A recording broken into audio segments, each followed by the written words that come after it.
Rekkles has been to more worlds than Faker.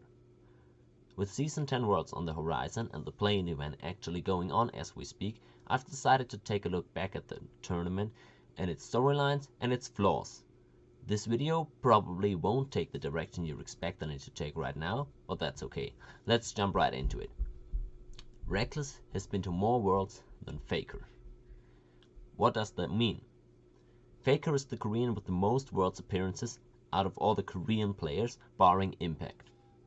Impact has played for multiple seasons in North America right now, and most of his worlds appearances actually come from playing in the LCS, with only one of them coming from his Season 3 championship winning run on SKT, so I'm gonna disregard him in this conversation.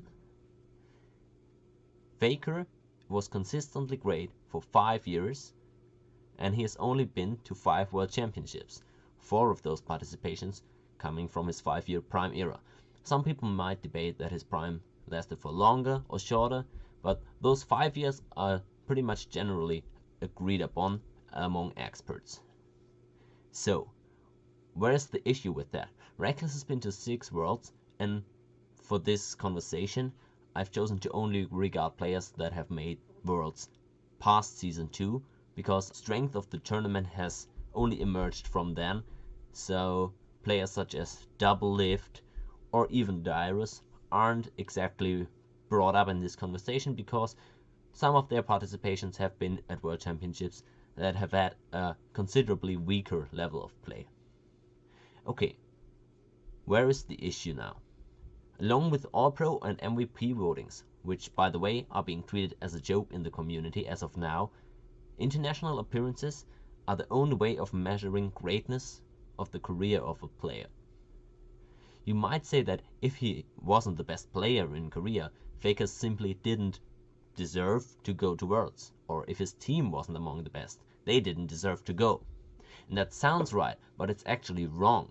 The notion that only the top 3 teams from each region deserve to go to Worlds is an arbitrary one, and it's been created by Riot themselves by running the tournament in a way which has only allowed the top 3 teams from all those regions to qualify ever since Season 3. Do only the top 3 teams of each region deserve to go to Worlds?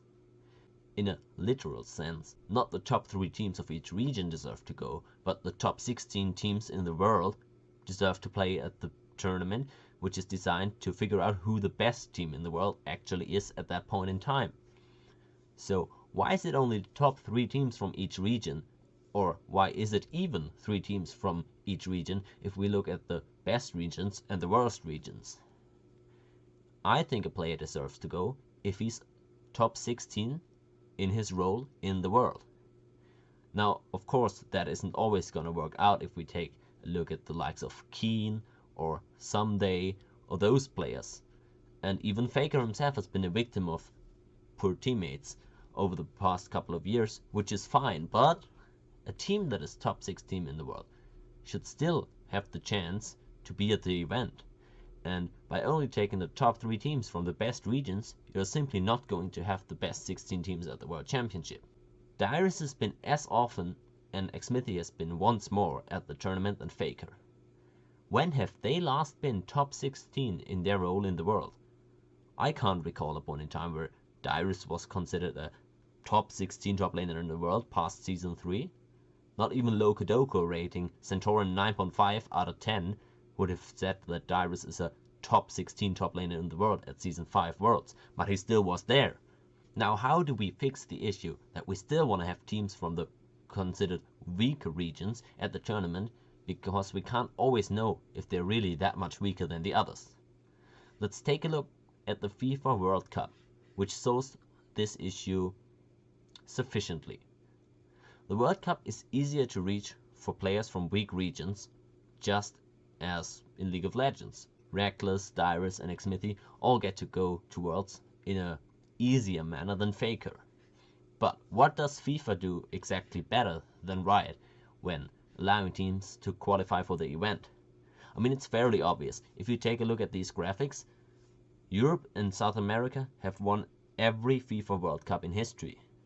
And this is somewhat mirrored in the teams that are allowed to qualify for the event. At the recent FIFA World Cup in 2018, Europe sent almost half the teams of the tournament.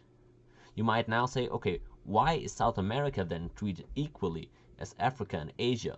Isn't that unfair by your own metrics?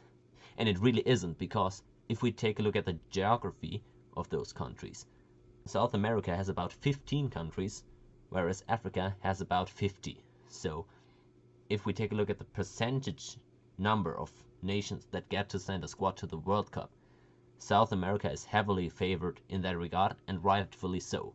All the teams that are going to be competitive out of this region at the World Cup and have a realistic shot at winning it, or even getting out of groups, they get to go to the event, which cannot at all be said for Korean teams in League of Legends across their era of dominance, and Chinese teams even right now.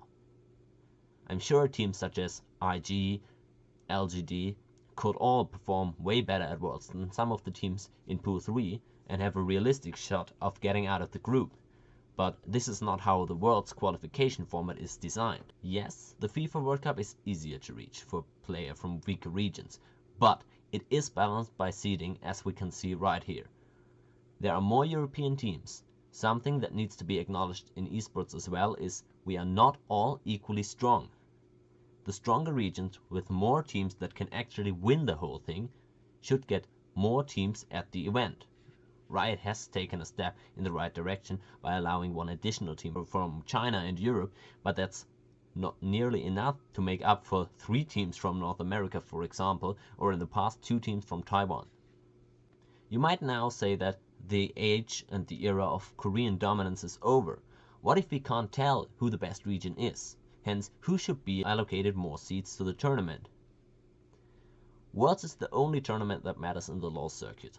The average concurrent viewership of Worlds simply blows the one of MSI out of the water by a more than tenfold margin. So, how do we fix this issue? International play is lacking so much that Worlds is our only way to determine who is the best.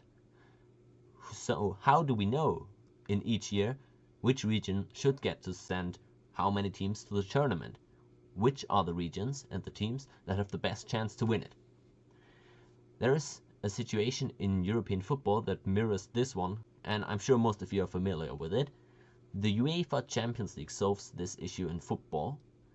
Winning the Premier League in England does not make you the best team in Europe.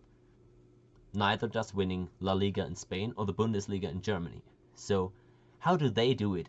They allocate points to each region by how many games their teams were winning and how many points they scored in the actual event. This is somewhat done in League of Legends as well, but far worse. And the reason for that is we need way more games in order to be able to gauge the strength of all the regions properly. There are so few games at all the events, and people have called it double elimination or best of 3 at Worlds groups, which would sort of solve this issue and allow us to better indicate which teams are actually competent, which regions actually send proper teams. But this is not the core point of this video. So how does the UEFA Champions League do it then? They have 8 groups, and they also use the rule that only one team can be placed from each region into the same group. But in League of Legends, that creates a stiff group draw with very little variance, whereas in the Champions League, if you have 4 teams from one region and 8 groups, it still allows for a very, well, open group draw, or balanced one at that. The pools at the World Championship need to be balanced and not a joke. In Pool 1 at this year's Worlds, we had Top Esports, the tournament favorite, as they come in as the champion of China, alongside TSM from the LCS.